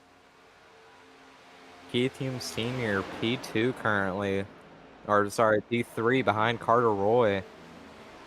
I think the 74 just called that he is going into the pits. Yes, he will. Yes, he is. That means Carter Roy will lead this race with about 28, 29 laps to go. Gotta make his way back around. I don't think Bark plans on getting tires here. Excuse me, 19 or 18. Will Keith Hume, major upset, take the win from Carter Roy here? Can they even make it on fuel is the question. They were some of the ones that pitted a little earlier. And besides Roy and Hume, Egerman, Wagner, and Thornhill, and Luba, it's a full Taser Racing behind them as they are just trying to push each other to that pack. Man, I wish I could be there with them, but awesome job by my guys. Hopefully one of them can get a win for me. Here we go, George Bark coming out of pit road. And I believe he will stay ahead. Holy crap, that lead is incredible, but he will not have draft like Carter Roy and Keith Hume does. They are coming up on him fast. But he will keep the lead out of pit road. I don't think he took tires. Keith Hume Sr., a little bit of a mistake there. Almost gets himself loose and spins himself again. Yep, George Bark, no tires. And he will keep the lead here with 17 to go. But like you said, Hume and Roy are coming in fast. It's a 3-second gap between Roy and Bark. But let's not forget, these two are some of the ones that pitted a little bit later than the other guys. They were the ones that were off strategy. They might still have to pit. This might have solidified the win for George Bark. Now a 2-second gap. George Bark, rookie, season debut, pole sitter, leading the race with 15 to go. These guys coming in quick though.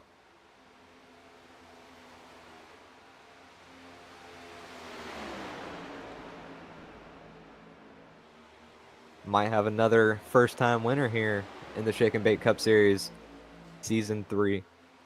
Season 3 broken the record for the most first-time race winners in a season, and it will just continue to pile up. But here comes Roy and Hume down to a 1.5-second gap. But let's not throw out that backpack. Michael Egermont, Davin Thornhill, Dominic Luva, Dalton Tubbs, Alexander Morals, and Stefan Wagner. Pretty much all of Taser Racing just chilling in this pack. Michael Egermont leading it for P4. Might have another podium here in him. If he can't get this race win, he'll at least get a podium. I don't know if Carter Roy or Keith Hume Sr. has to pit. We all know Keith Hume is pretty good on fuel saving, but it is hard to do at this track.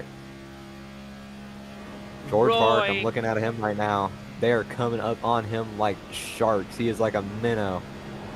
Carter Roy has the 74 on sight. Here we go. Shake it and bake it, Carter. And he is to the outside of George Bark. Keith Hume Sr. goes with him. Never mind, ditches. No, but he's Keith going to Hume go Sr. with not taking him. the lane. Let's see what Charlie Jones does. Charlie Jones goes with them. Side by side, Roy and Bark. Roy goes through, and he is your new race leader with 12 laps to go. The hunt finally caught him up.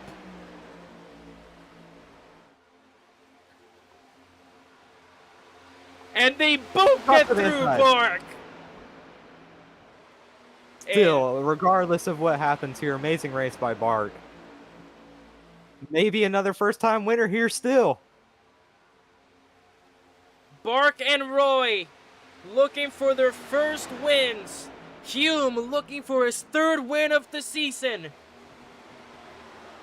as he tries to secure at least one more spot to have a better shot at a championship. 10 to go, next time by. This time by. Out of turn 4, 10 laps to go at EchoPark Speedway in Atlanta.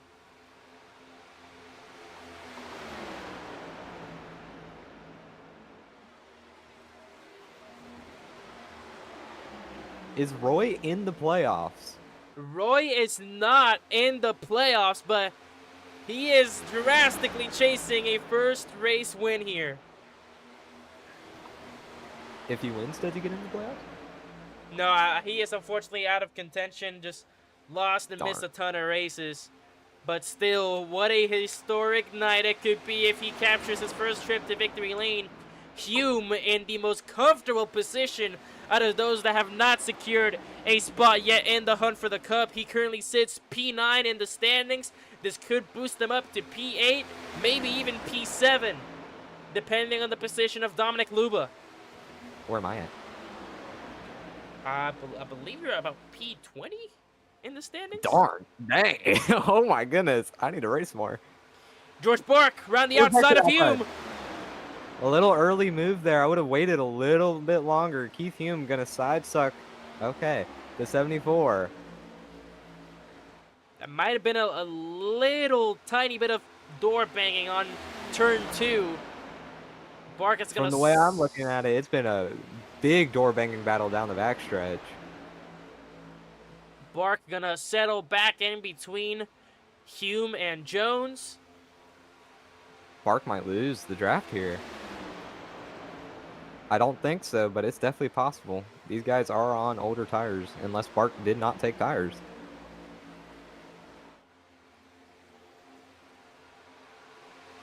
Five to go, next time by.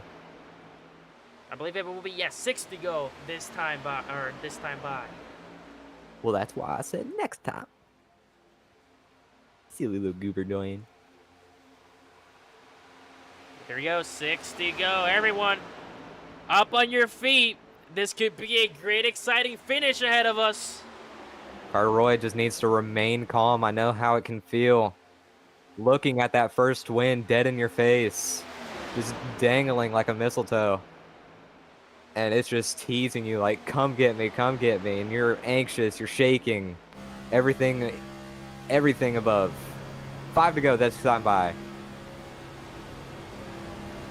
Carter Roy just needs to remain calm, make the correct decisions, not jump to the outside like he's doing and give Bark that run. We all know that Bark can make that outside work. He might clear Keith Hume Sr. If he clears Keith Hume Sr., he can for sure clear Carter Roy. Carter Roy doing a good job at holding these guys back. Like you mentioned, though, you gotta make sure to hold that line.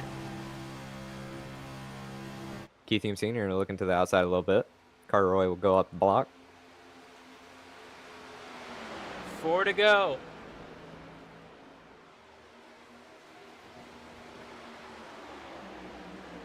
Something that is very, very common here at Atlanta, though.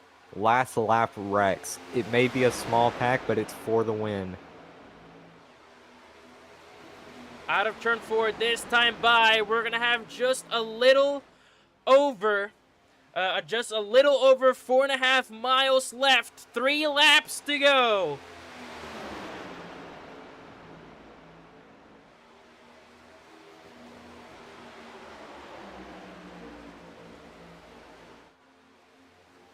Will we see Keith Hume Sr. try to take the win or just settle for another second place finish? I mean, if you're Keith Hume here, obviously you have to try and go for a win to try and solidify your spot. Bark tried to go to the inside. 2 laps to go. Look at that run.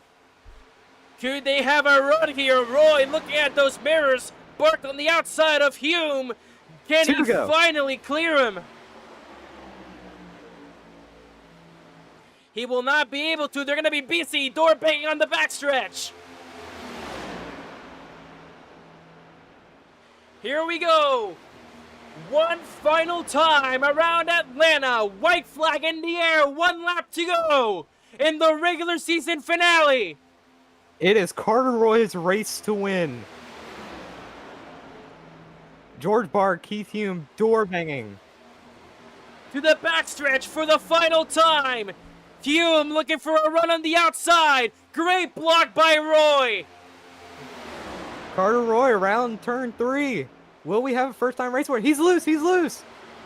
Still Keith great Hume block. Oh, he turns him. And Keith Hume across the line. Keith Hume will win at Atlanta. They are going to review it. Race control, definitely going to have to review that. On turn 3 and 4, Carter Roy spun by Keith Hume. Hume takes the checkered flag to win at Atlanta. A devastating and dramatic finish.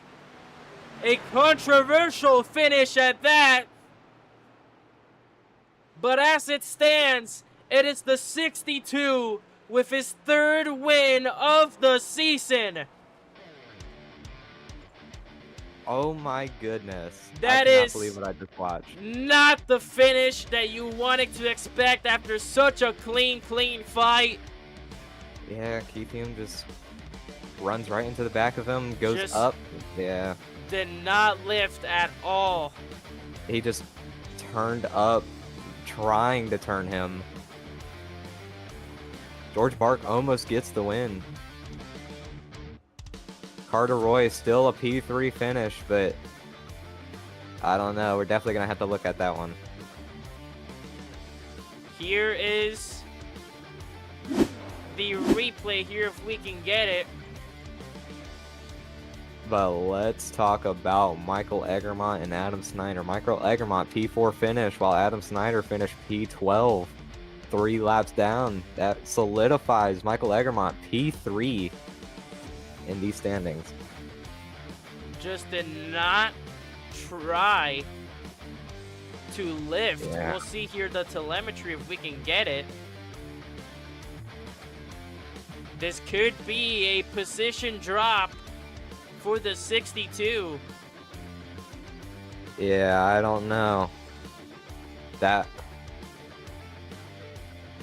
wasn't very clean in my opinion. Is there, well, but- first of all, is there contact at all? Roy, steady, doing a good job. It is absolutely contact. Yes, he got loose, but Hume did not lift.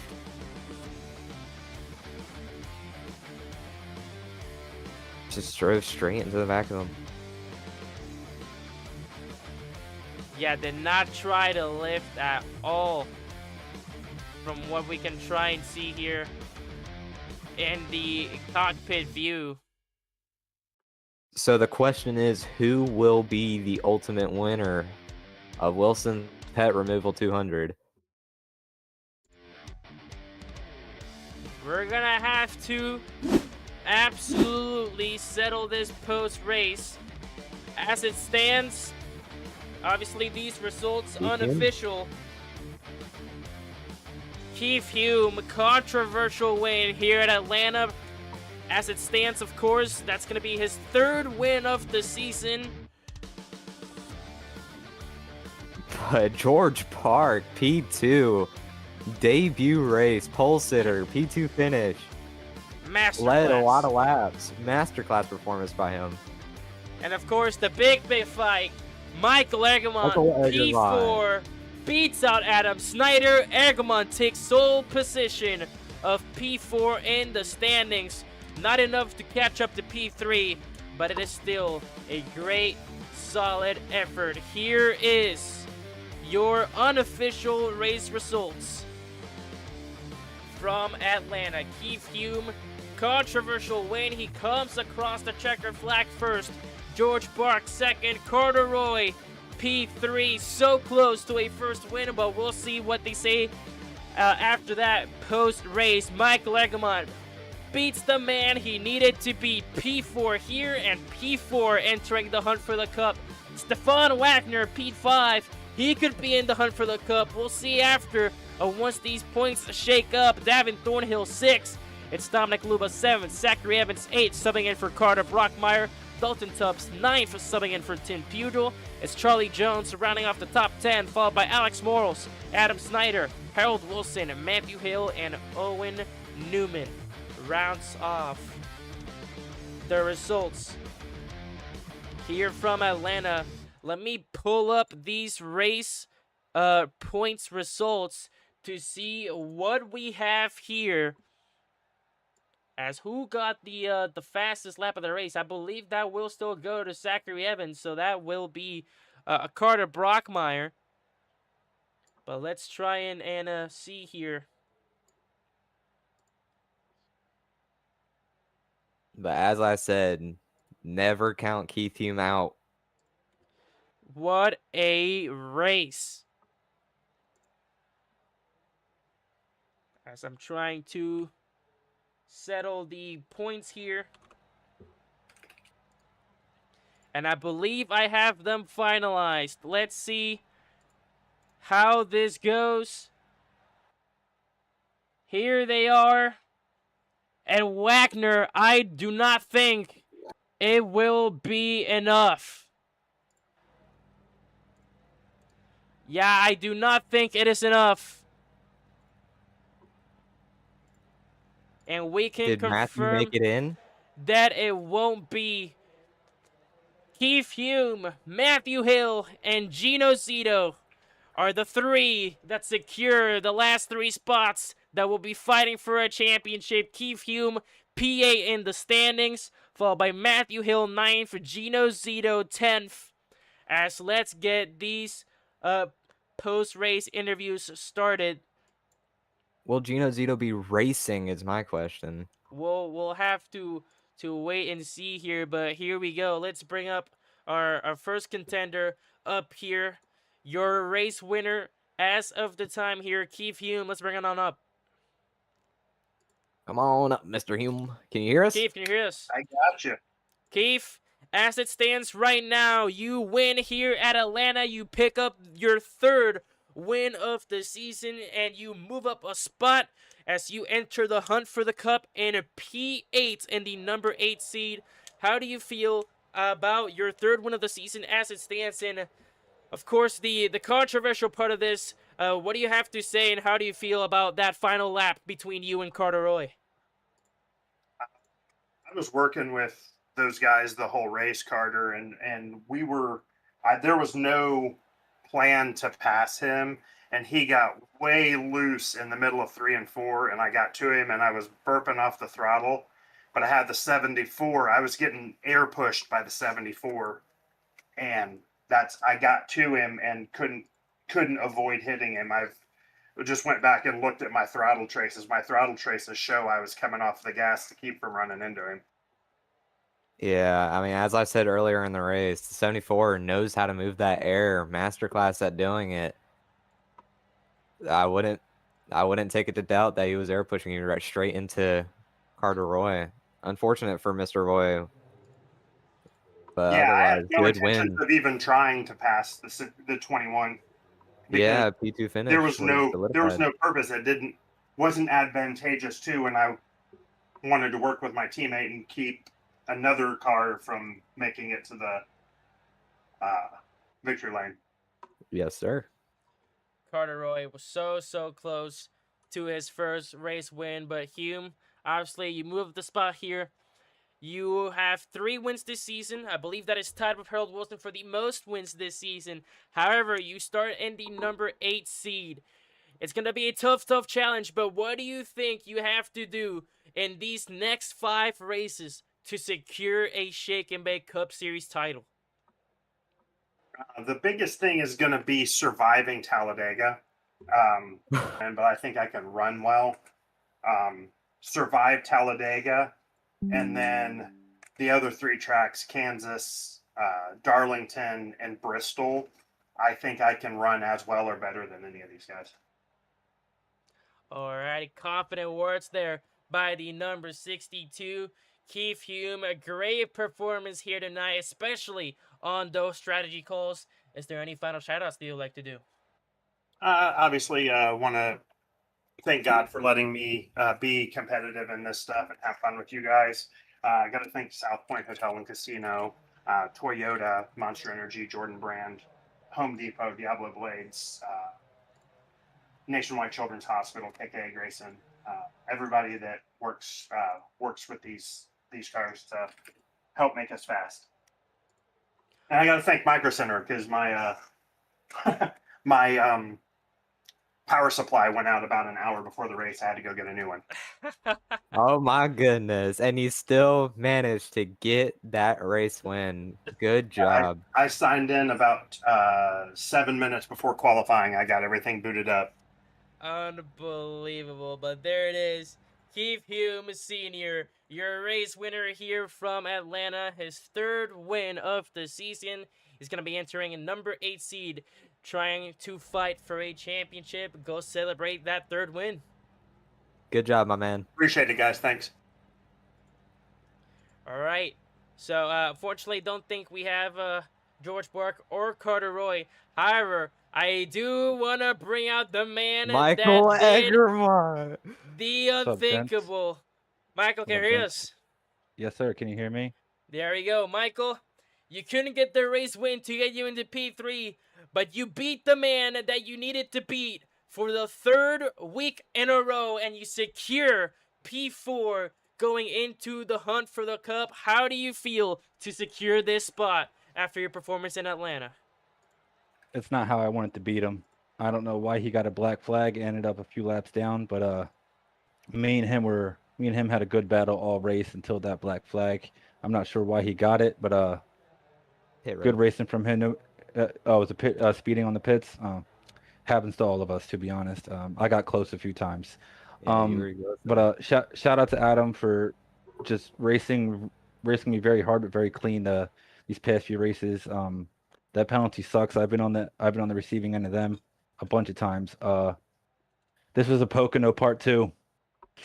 Led a bunch of laps and made a terrible strategy call, and I came out by myself, so I just lost a lot of time to the leaders. Took me a few laps to get with people that could draft me, and yeah, ended up fighting with my teammates. We had a nice little battle there, but it slowed us down even more.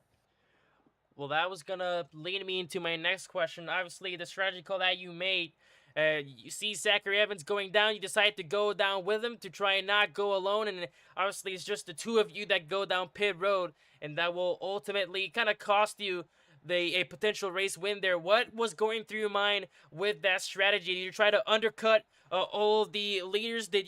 Was that a panic decision, seeing that possibly that would have been your only chance at a decent stop? What was going through your head making that call? 100% a panic decision. I saw the guy that I need to beat going down pit road. Like at that point, Adam was already a few laps down, so I already had him covered. So I saw Zach going down the pit road. I'm like, I should probably do it now. It's now or never, because I only had enough fuel to get me to like 4 laps left in the race. And as you saw, there's people running out of fuel at the end here. I didn't want to be one of them, especially if I was going to be leading. But when I came out the pits, he was 9 seconds behind me somehow. I don't know really what went on there, but in the end, it cost me the race win. I think I led probably 20, 30 laps. Definitely enough for 2 or 3 cautions, but it is what it is.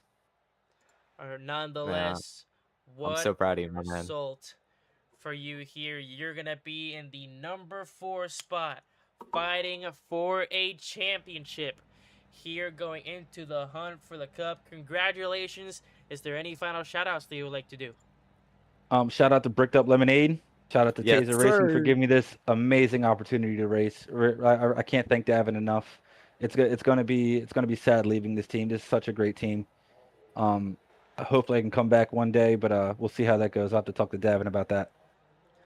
Alrighty, there it is, Michael Egermont, your P4 finisher here at Atlanta, your number 4 seed going into the hunt for the cup. Go celebrate proud of that you. outstanding Have performance. a good night, boys. Good You- night, my Have a man. good night, too. boys. Alrighty, let's bring in Zachary Evans, who subbed in for our Carter Brockmeyer. Evans will end up in P8. Zach, can you hear us? Got you. Well, Zach, this time you're on the receiving end here of these interviews. Obviously, you spend your time up here in the commentary booth with me. This time you get called in to sub for Brockmeyer, and you ultimately secure a P3 spot for Brockmeyer into the hunt. How did it feel going into your Shake and Bake Cup Series debut, and what do you think about your performance in that number 20 Toyota for HBA? Oh, I think it was going pretty good. I mean, the strategy at the beginning of the race was to stay out of everybody else's mess that was going on up front. I mean, there was times I lost the draft, but I knew I would get it back because they were being very reckless. So I mean, stayed in the back and then got very low on fuel towards the end of the race. I was in the window to make it to the end. Came down, Michael came down with me, and I had auto fuel on, and I knew that wasn't going to be enough to make it to the end, as one of my teammates didn't make it to the end with auto fuel. So I stayed in my pit box a little bit longer, added more fuel, and ultimately it cost me a better finish than what I probably should have gotten today. Still a great result for you, and Brockmeyer has to be happy for that. Speaking of him, I don't know if he's live up here right now, but he is most definitely gonna probably watch this afterwards. What do you have to say to Carter Brockmeyer? Do you think that he's satisfied after that performance? I mean, the car's in one piece. Did lock up the tires one time after I saw a wreck in front of me. Never hit the wall at all during the race. Clean race car, finished on the lead lap. I feel like that's enough for team owner slash driver to be happy with. Alrighty, well there it is. Zachary Evans, your PA finisher here in Atlanta, secures the P3 for Carter Brockmeyer, as Brockmeyer will be entering as the number 3 seed in the hunt for the Cup. Is there any final shoutouts that you'd like to do? Yeah, I'd like to shout. Oh, Jaden, Shout out you Cloud. want to say something? Oh yeah, shout out Cloud. I'd like to shout out my sponsors for DSA: Joyner Keeney, Wade's Grill, Brett and Hannah, Caxonville, 41 Graphics, Leadfoot TV, Braxton's Card Shop. Shout out TDR. All those guys are really good for me in DSA, and shout out Carter Brockmeyer for letting me fill in for him. Not me. Alrighty, well there it is. Zachary Evans, great performance here at Atlanta. And Proud of you, my man. wish you the best of luck. I know you're going to be subbing in for Brockmeyer at Watkins Glen, so we'll see how that goes. Yep, very excited. Me and you had a good battle there. So let's see what we can do. I'm excited. Yep, see you boys. See ya. Congrats, my man. Alrighty, let's bring in the final driver up here in the booth before we close things off, and that is going to be the second phase of the substitute drivers here tonight for HBA Racing. Let's get Dalton Tubbs up here in the booth. He's going to finish P9 behind Evans. Dalton, can you hear us? I can hear you, Roger. Roger. Dalton, your second start here for HBA Racing. You did your first start in the number 20, subbing for Brockmeyer.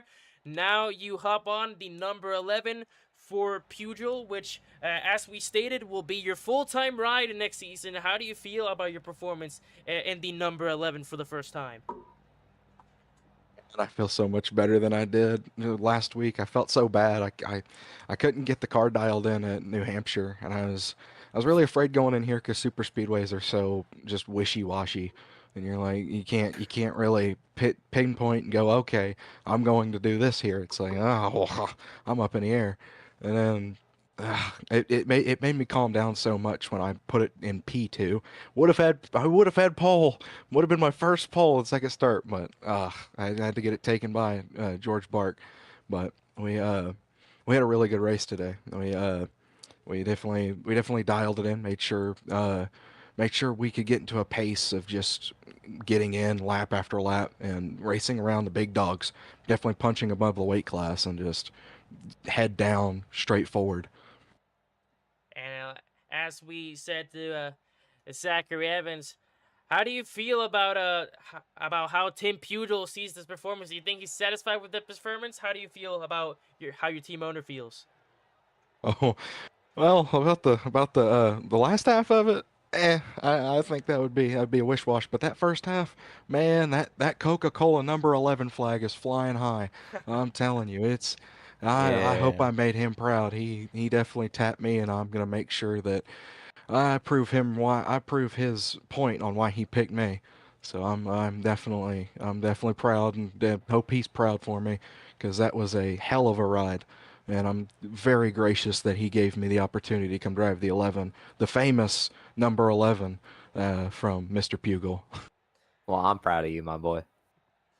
Thank you, Jaden. But going. there it is. Great result for Dalton. It's a top 10 finish here. Is there any final shoutouts that you'd like to do? Oh man, I have to shout out my boys in Oklahoma State, big old sponsor there. And then we got some U.S. Air Force up in the building. We got some, oh my goodness, we got Coca-Cola on the car, Toyota obviously, big old sponsor there. And then look out for in the future. We got a big sponsor coming out. Just a little bit of skunk in the distance, so that's a big one. All Hooting and right. scooting. But congratulations here with your top 10 at Atlanta. Cannot wait what you have in store for us next season when you ride at the number 11 full time for HBA Racing. And good luck for the rest of the season, in. Thank Congrats, you. Dalton. Buckle up. Oh, I'm coming for you. Alrighty, and I believe that will do it for tonight here from Atlanta. What a race this was to close off the regular season. There is your final results and your top 10 that will be competing for a championship starting next week. It's Harold Wilson, your regular season champion, and the number 1 seed, Davin Thornhill, and the number 2, Carter Brockmeyer, and the number 3, Michael Eggermont, number 4 seed, Adam Snyder, number 5, Charlie Jones, and the number 6 seed, great performance by him, Dominic Luba, as number 7, as Keith Hume Sr., number 8, Matthew Hill, number 9, and Gino Zito secures the final spot in the hunt for the cup in number 10, just 10 points above Stefan Wagner and the cut line. Those are your 10 drivers that will be fighting for a championship, and of course, you do not want to miss the action from here. Next week, we kick off the hunt for the cup at Darlington. Cannot wait for that. Very excited, but that will do it for tonight here from Atlanta. It's been Dwayne Crespo and Jaden Durant up here in the commentary booth. Yes, And we sir. will see you all next week, Monday night, to kick off the playoffs. Peace out, guys. Have a wonderful rest of your night. Love y'all.